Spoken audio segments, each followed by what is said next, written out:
A nossa conversa de todas as segundas com André Machado, CEO do Projeto Os 10%. Seja bem-vindo, uma ótima tarde a você. E esta semaninha que já começa feliz, animada, por quê? Porque é um pouquinho mais curta, a gente vai conseguir descansar na sexta-feira. André, uma ótima tarde a você. Boa tarde, Gabriel. Boa tarde para todos vocês. Prazer estar aqui novamente, mais uma semaninha com vocês. Semana curta dessa vez.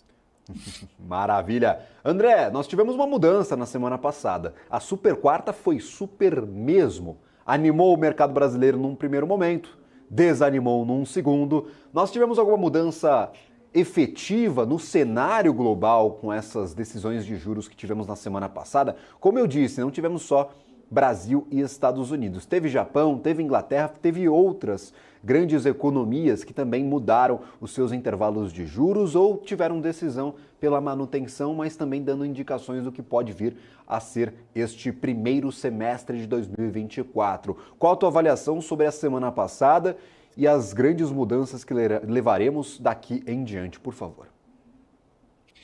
Bom, o que acaba mexendo com os mercados globais, né? É claro que todos os países que têm seus bancos centrais, as decisões desses bancos centrais afetam o andar da carruagem aí de suas bolsas.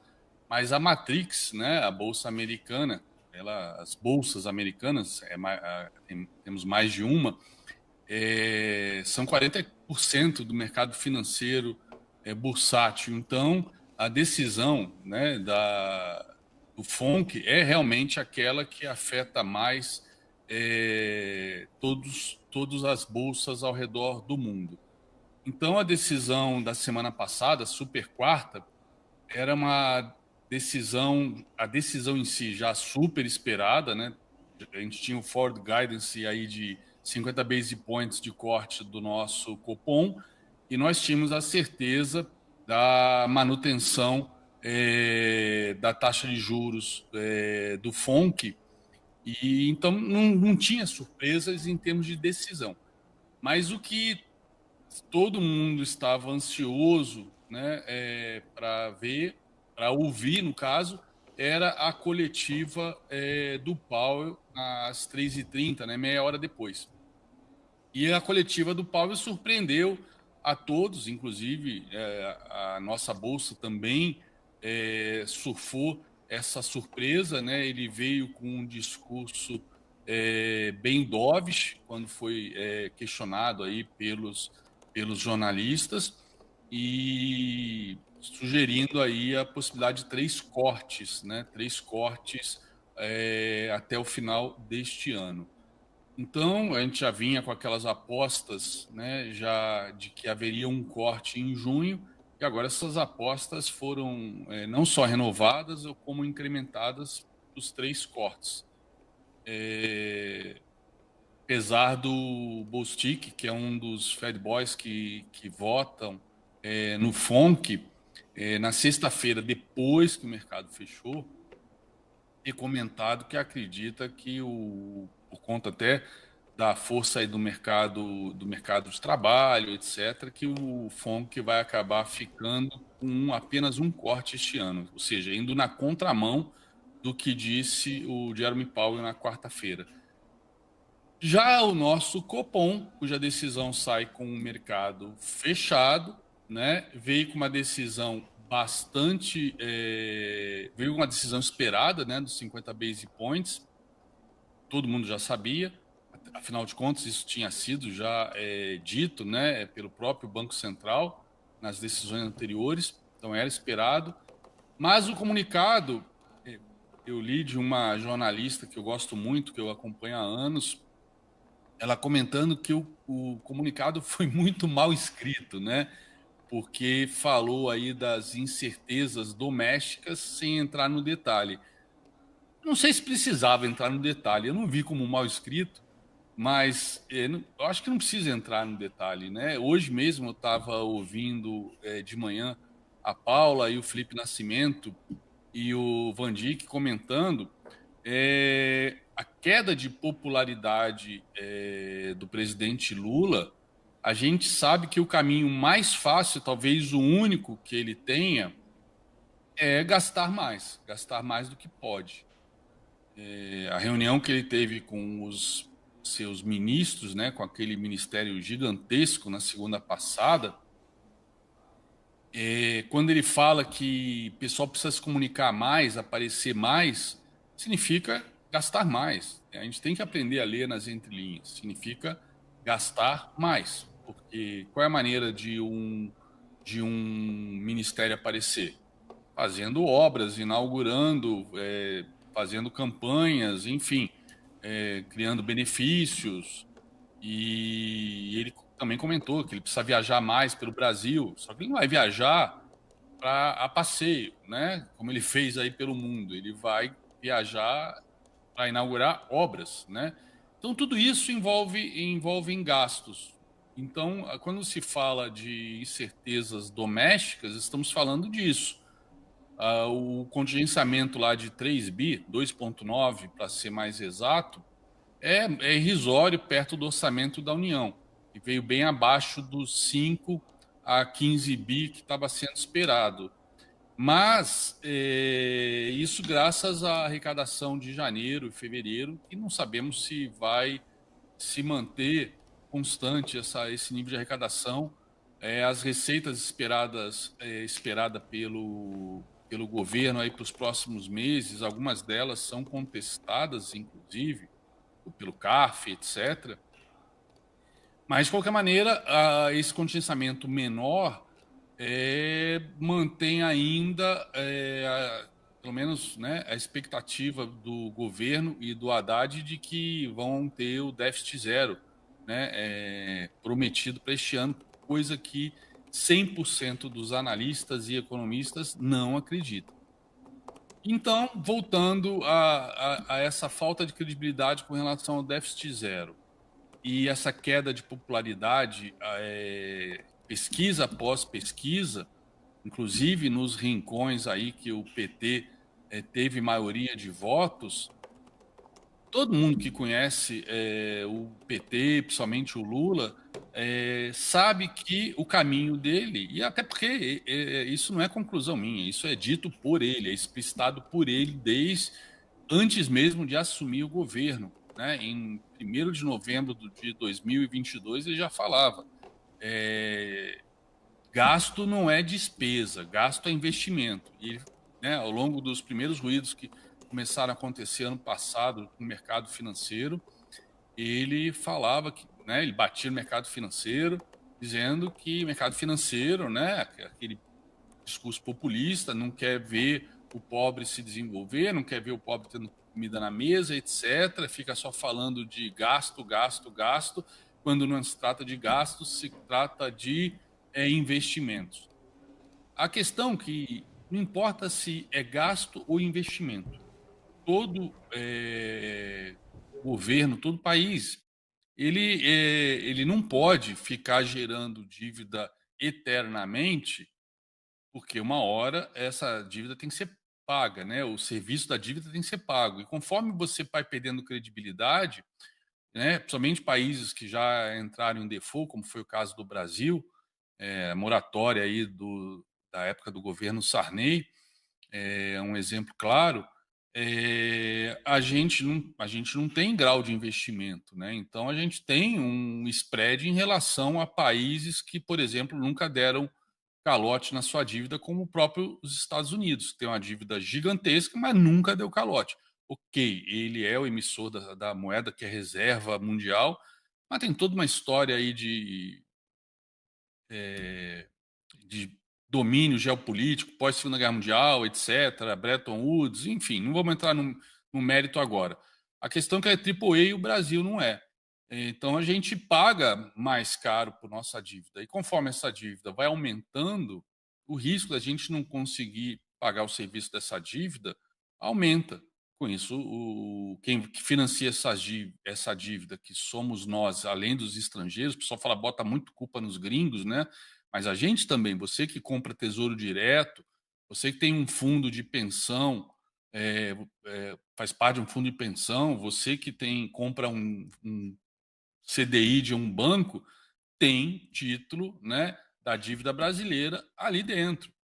Então, conforme aumenta os riscos fiscais, o mercado começa a exigir juros maiores. E isso bota em xeque a política do Banco Central. Opa, desculpa, bati aqui na câmera. Só arrumar ela aqui rapidinho. Pronto. Então, neste caso, com esses riscos domésticos, na minha opinião, são os riscos fiscais, até por conta dessa queda de popularidade do Lula. A gente viu agora os eventos aí do dia 23 de março, nesse sábado, que foram agendados pelo Brasil inteiro, pelas principais capitais. Salvador, né, Bahia, que teve 70% dos votos para o PT, deu 1.000 pessoas e olhe lá. Né, os números aí falaram de 1.084, mas teve uma galera que estava atrás estava ali na rua do Pelourinho e outros ali num bar ali atrás do palco, então talvez nem 1.000 tivesse. E foi o lugar com mais manifestantes pró-PT. Então isso deve ter, né, deve estar causado turbilhão na cabeça do Lula. A vontade de gastar deles só está aumentando. Então vamos ver, amanhã tem a ata do Copom. Vamos ver o que são esses riscos domésticos que eles referiram no comunicado. O que o mercado está especulando agora, né? O Ford Guidance ele tirou do plural, botou no singular, então podemos aí contar aí com 50 base points na próxima reunião, mas já tem gente analisando, né, pelo cenário atual, que talvez não venham os 50 base points, talvez venham só 25, talvez nem 25, talvez zero, ou talvez ele banque os 50 base points e a partir daí aí fica um grande ponto de interrogação para todos do mercado, e o mercado não gosta de incertezas. Esse ponto de interrogação o que significa, né? Vamos parar os cortes de juros a partir da próxima reunião, né? Enfim, e aí o Fed, né? O FONC vai começar os seus cortes, se é que vão ser 3 cortes, 2 ou apenas um, como disse o Bostic. Então tem isso aí, impacta diretamente carry trade, impacta o apetite aí pelo risco, né? Nas bolsas aqui, nas bolsas emergentes, mas também na bolsa brasileira. E o Ibov no final ele reflete muito claramente isso. A gente viu, vou mostrar o gráfico aqui do Ibov agora. Ibov então teve aquele dia de forte alta, né? Justamente após a decisão. Vocês estão conseguindo ver o Ibov aqui, o gráfico? Acho que o pessoal vai ter que jogar na tela aqui. Eu já até pedi para a produção colocar na tela do Hugo. Agora Opa, tá sim, aqui. o Gro, tudo na tela. Tá. Então, olha a puxada bonita que deu o Ibov na quarta-feira, né? No dia do FONC. Tá? Tipo, FONC e Copom, mas Copom foi depois. Inclusive, eu comentei na quinta-feira de manhã que apesar disso aqui, tecnicamente, a gente poder falar que é um pivôzinho de alta, né? Pela característica que a gente já vinha tendo antes, de topos de fundos descendentes, dessa bandeirona de alta, né? Isso aqui poderia ser visto como um pullback nessa bandeirona de alta, ou seja, ainda está fazendo uma bandeirinha aqui embaixo, né? Então, e outra coisa, para mim, FIBO é um mapa, né? É o meu Waze. Aqui, o FIBO e as minhas médias móveis são meu Waze que dão a direção. Então, a gente viu que ele parou exatamente na primeira retração, né? Nessa linha amarela aqui, dessa bandeirona que foi rompida. Então, para mim, com as médias apontadas para baixo, e também é óbvio, já tendo visto, né, o comunicado do Copom, bem hawkish, né? O oposto do FONC, que foi dovish, ou seja, foi pró-mercado, e o nosso foi, né, não é contra mercado, mas negativo para o mercado de renda variável. Era se esperar uma correção na própria quinta-feira, que veio, que foi confirmada na sexta. E hoje, essa indefinição, para mim, está muito em função. E olha, que a gente está vendo Petrobras e Vale. Vale agora, cadê Vale? Petrobras agora subindo 1,36, a Vale virou negativa, tá? Mas, pô, Petrobras tem um peso grande no Ibov, né? Subindo 1,33, né? Graças à alta do petróleo aí também na região de 1,5 de alta, o crude, o WTI futuro. E então isso está ajudando a puxar a Petrobras para cima.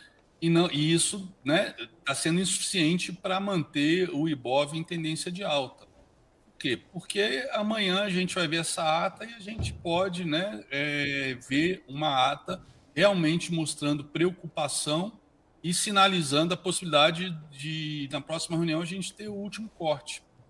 E com isso, e deixando para o futuro para analisar os dados, né? Ficar data driving, né? Como foi o FONC, né? Ficar esperando os dados da economia, tanto com relação à arrecadação, receita, como principalmente, que eu acho que é o grande, grande vilão aí do Ibov, com relação a gastos, a despesas. Não importa se na ótica do PT sejam investimentos ou não. Contabilidade é uma só, matemática é uma só. Não adianta esse papinho populista que isso não vai fazer Ibov subir. Ah, são investimentos, isso é bom para o país. Não. A longo prazo, para o país, o que é bom é aumento de produtividade, crescimento de PIB, e crescimento de PIB a gente viu que foi muito puxado pelo agro ano passado, né? E esse ano a gente não tem, já estamos vendo aí uma série de problemas nas colheitas, no plantio do agronegócio, queda também de preço de grãos em termos globais. Mas, então, não temos um cenário muito positivo para o Ibov agora no médio prazo, né? Ou talvez até no curto. Vamos ver amanhã Perfeito. como é que vai sair essa ata. Essa ata pode vir botando bastante água no chope. Então a gente está nessa expectativa. E como você acabou de comentar, antes de me chamar, temos o PCE com a bolsa fechada, né? Então a gente pode acordar na segunda-feira que vem uma baita de uma ressaca, né? Se vier um PCE forte, semana que vem já vem novamente payroll. Se os números vierem PCE forte e payroll também forte, a gente pode ver esse sonho dos três cortes, apesar do Powell ter comentado, começar a se desfazer. Quando a gente olha a Petrobras, eu vejo a Petrobras, né, num movimento puramente técnico. Ele cravou, foi um alvo super longo aqui de FIBO, né, essa projeção aqui. Reparem que quando veio o anúncio de dividendos, né, o pessoal não pode se empolgar muito com os dividendos. Já teve aquela queda forte, né, acionando esse pivô de baixa com essa perda desse fundo. A gente teve essa cravada aqui no primeiro alvo, depois foi um pullback de livro aqui nesse fundo, e aí abriu com aquele baita gap e estamos consolidando aqui. Essa consolidação aqui, para mim, não é consolidação de fundo, não com tudo que tem se dito, e aí não é análise técnica, porque consolidação pode ser para romper para cima ou para baixo, mas então eu não tenho bola de cristal para saber para que lado vai romper, mas por tudo que tem sido dito pelo governo, pelo Prates, né, pelo presidente, até pelo Haddad, que botou uma pessoa da área dele no conselho da Petrobras, que a Petrobras precisa se esverdear, ou seja, na linha do que o Lula já falou, né, o Prates também, de que precisa investir em energias renováveis. E a gente sabe que os investimentos são muito pesados e o retorno não é o mesmo que extrair petróleo do pré-sal, que seria o caso de aumentar os investimentos nessa região, extrair mais petróleo e, enfim. Então, para mim, isso aqui é um movimento puramente de consolidação para perder fundo. E aí a gente vai ter que projetar alvos maiores, né, a partir desse fundo aqui. Então, são alvos bem distantes do atual. E até sabendo aí dessa questão aí dos dividendos e dos investimentos que a Petrobras pretende fazer, detalhe, não é só no Brasil, né? É também na América Latina e na África, como o presidente falou, que a gente tem que liderar na África, na América Latina, investimentos em energia renovável. Então a gente viu que houveram, e até a Venezuela já falou, já teve discussões aí, eu não sei o quanto isso vai acontecer ou não, mas parece, no mínimo é balão de ensaio, de que vão haver investimentos também nesse setor pela Petrobras na Venezuela, né? Não faz sentido nenhum. Então, para mim, essa Petrobras está ajudando o Ibovespa a não cair tanto, mas a Petrobras tem tudo para... Tem todas as características, né, de tendência de baixa secundária, terciária, apesar de estar numa primária de alta, mas que ainda teria espaço até para testar essa linha aqui na região dos 33, 34 reais, ela tem tudo para perder este fundo aqui, tá? Por tudo que a gente tem ouvido do governo. E a Vale, que também é outra que é extremamente importante, a mais importante, na verdade, para o nosso mercado, né? Essa aqui é a Vale ADR. Ela ainda tem um alvo aqui embaixo para ser atingido. Deixa eu colocar aqui a Vale 3. Ó, a Vale 3 já perdeu esse segundo alvo, que a Vale ADR não perdeu. Na verdade, perdeu, mas recuperou. Olha, aí ela veio para tentar cravar o terceiro alvo aqui embaixo. Olha só que bacana. Ela abriu embaixo do segundo alvo, fez o pullbackzinho aqui no intraday e derreteu. E olha, veio aqui, a gente comentou isso semana passada. Ela veio aqui novamente fazer um pullback aqui embaixo, na linha amarela, um halt nessa média de 20, que é para mim a média principal aqui do gráfico, né? Minha tendência terciária para os movimentos de curto prazo. E ó, 3 dias de queda, sinalizando que deve vir buscar aqui os 58 e 69, 59 reais. Então esse é o alvo para a Vale, ou seja, temos ainda mais aproximadamente 3,5 de queda, né? Expectativa de pelo menos mais 3,5 de queda na Vale. Então isso também ajuda a depreciar o Ibovespa. E por conta dessa expectativa de juros, né, de a possibilidade de juros pararem de cair a partir da próxima reunião, a gente viu o DI subindo na quinta-feira, após a decisão, caiu forte na quarta, né, depois do FONC, mas subiu na quinta, e apesar dessa queda de hoje, eu acho que é um movimento, sei lá, um bate-bola aqui dos players, aguardando a ata de amanhã, mas já temos tendência, é o oposto do Ibov, olha as correlações como é que são interessantes, tendência secundária de alta, tendência terciária de alta, tendência primária de baixa, que inclusive segurou o preço aqui bem na primeira retração também. Bem parecido com o Ibov, só que no oposto. Ibov segurou bem na primeira retração também, está em tendência secundária de baixa, terciária de baixa e primária de alta, que não está nem aparecendo aqui depois da arrancada que deu, né? No final do ano passado, tá? A primária está bem longe, está bem aqui nos 122 mil pontos. Então, repare que a correlação está perfeita, né? Secundária e terciária de baixa e segurou na primeira retração e voltou a cair. Enquanto juros, né, que tem correlação negativa com renda variável, com bolsa, secundária de alta, terciária de alta e primária de baixa, que inclusive segurou, né? Então, mas a gente já rompeu esses topos, né? Rompemos aqui esses topos, podemos dizer que viemos testar esses topos aqui e que o mercado reagiu, né? Isso aqui foi essa invasão aqui na quarta-feira deste topo, acabou também sendo segurada por este topo. Então, os topos anteriores estão segurando, a própria abertura na quinta-feira, os topos estão segurando o DI, então o DI sinalizando tendência de alta.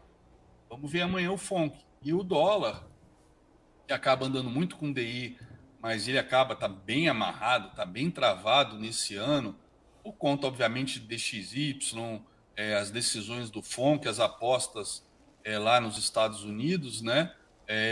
O dólar também está numa tendência de alta, e a minha expectativa é que, pelo menos, ele venha aqui ainda testar os 5,06. Aí sim, se passa o 5,06, essa última retração aqui, né, saindo da faixa de Gaza, que são essas 3 retrações, o dólar ele tem uma estatística de sempre, né, em correção, buscar a terceira retração antes de retomar a tendência, mas nesse caso a tendência que vinha de baixa, depois de tanto tempo andando de lado, a gente já teve todas as médias, né, passando para cima da 200 a 200 meio flat, mas também querendo virar para cima. Então, estamos na iminência de entrar em tendência primária, secundária e terciária de alta no dólar, as três médias já alinhadas, né, em termos cronológicos, né, 250 e 20. Então, a gente pode esperar o teste aqui 506 com muita tranquilidade, e se romper, aí, aí a minha expectativa é que possa vir de novo lá na casa de 5,20, 21, 22, aqui em cima, nesse topo, tá? Isso, né, em paralelo com o DI subindo e Bolsa caindo. Então, vamos esperar amanhã a decisão, perdão, a ata do Copom para ver se a gente tem mais alguma informação. Mas mesmo que a ata não traga muitas informações, a gente tem, a gente sabe, a gente está no mercado, eu estou há 22 anos no mercado, eu entrei no mercado antes do Lula, do primeiro mandato do Lula, entrei em 2002, né? Na época da Carta ao Povo Brasileiro, né? Na época eu achava que tudo que eu comprava subia porque eu mandava bem pra caramba. Na verdade, eu não sabia nada. Era porque o mercado começou a entrar em lua de mel depois daquela carta, né? Depois que passou o temor de que o Lula era o bicho-papão, pelo menos no primeiro mandato dele. Surfamos aí com a entrada da China na OMC, o fundo do poço aí da bolha da internet. A gente surfou aí um bull market até o subprime em 2008. Nesse período todo, né, conhecendo a maneira do PT atuar, a cabeça do Lula, etc., não tem como a gente não apostar em mais gastos e a gente ter algum tipo de controle fiscal. Por enquanto, descontrole fiscal. Por enquanto, a Haddad está ganhando aí essa batalha com o Congresso e com o próprio governo, mas é porque a receita veio boa. A hora que a receita não vier boa, ele não vai conseguir mais segurar e a coisa vai começar a fazer água. E isso talvez venha já amanhã confirmado nessa ata de algum jeito. Mas a gente tem que ler nas entrelinhas, né? Tudo que a gente tem visto, tudo que tem sido dito pelo governo e pelo presidente significa mais gastos e mais gastos. E sem contar todas as incertezas no front internacional, né? A gente não sabe o que pode acontecer a qualquer momento, depois desse atentado de Moscou, enfim. Não estamos nem entrando Inclusive, Ogro, só queria trazer uma informação aqui.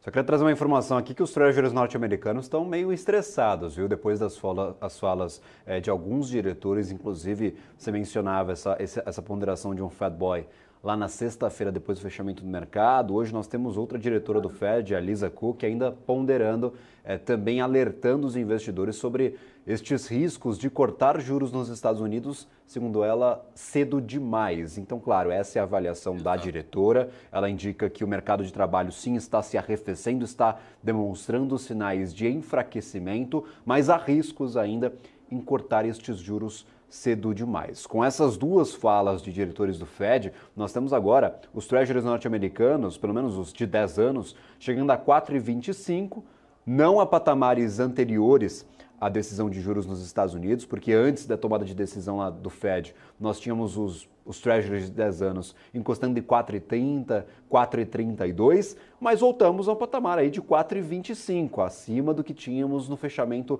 da sexta-feira passada, acima do que tínhamos, por exemplo, na quinta-feira depois da tomada de decisão. Então, juro norte-americano subindo, não sei como é que está o DI, vou até abrir aqui a cotação dos juros futuros brasileiros, na sua avaliação do DI de 5 anos, 2029, vencimento em janeiro, nós tínhamos o DI ainda caindo, o juro futuro ainda caindo. No Brasil, ainda não fomos afetados por esta alta nos treasuries norte-americanos. Então, DIs, em sua maioria, de 2024 a 2034, todos com pequenos descontos de 0,2%, 0,3%, em alguns casos um pouquinho acima ou um pouquinho abaixo. O DI que o senhor trazia, o André, 2029, vencimento em janeiro, 10,55% de rentabilidade, 0,33% de desconto hoje. Mas já dá para ver que o mercado norte-americano não está tão convicto assim de que o momento ele é tão saudável para que tenhamos certeza absoluta de um corte de juros no curto prazo. Eu fiquei surpreso com o Powell na quarta-feira, porque ele vem sendo muito conservador desde o ano passado, né? Eu acho que depois daquele erro crasso dele de que a inflação era transitória, né? A demora que ele teve de começar a aumentar os juros, ele vem sendo conservador desde então e realmente me surpreendeu, né? E apesar do mercado de trabalho ter mostrado um arrefecimento, a gente tem que lembrar que o mercado americano, né, a economia americana está em pleno emprego ainda, pleno emprego, né?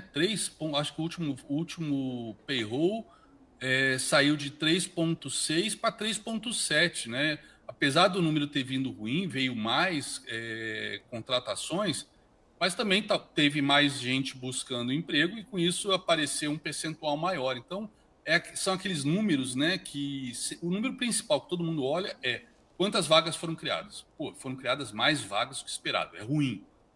Mas aí se teve mais gente procurando emprego, aparece lá o aumento de 3,6 para 3,7.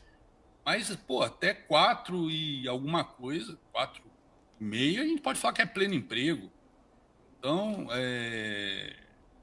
mercado de trabalho está arrefecendo, mas o mercado ainda está consumindo, sem contar a sensação de riqueza que deve estar todo mundo sentindo, né, com as suas ações, com a bolsa lá em cima, batendo recorde, né, as sete magníficas dragando dinheiro do mundo inteiro para elas, como foi dito, se não me engano, pelo Stuberg semana passada, né?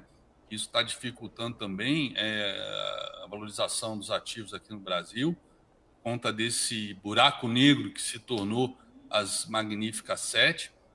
E a qualquer momento eu continuo achando, né, que isso é uma bolha, né? Hoje a Fujitsu anunciou que está fazendo investimentos em IA, ou seja, todas as empresas, né, ao redor do mundo falam investimentos em IA. É a buzzword, né, que faz os ativos valorizados. Se você não está fazendo investimento em IA, né, você está fora, você não é uma empresa moderna, né? Você não é uma empresa que está pensando no futuro. Perfeito. Eu acho que isso é uma bolha que eu não sei qual vai ser o alfinete que vai estourá-la, mas as bolhas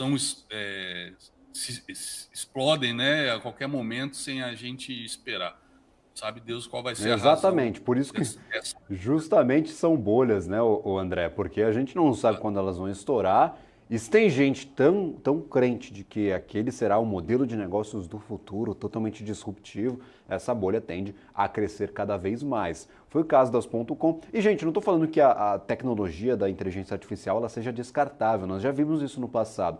Aquela bolha das .com, as ações explodiram, todas as empresas voltadas à digitalização, elas subiram muito.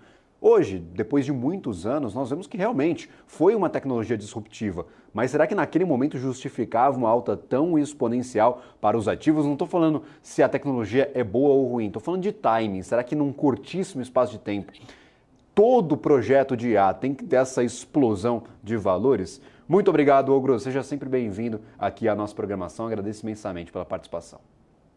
Obrigado a você, Gabriel. Obrigado a todo o time BMC, a galera aí que está me ouvindo. E eu queria aproveitar e desejar uma feliz Páscoa para todos vocês. E segunda-feira estamos aqui para falar de ovos de Páscoa. Perfeito. Ou Kinder Ovo, né? Que possa ter saído aí dessa ata e do PCE na sexta-feira.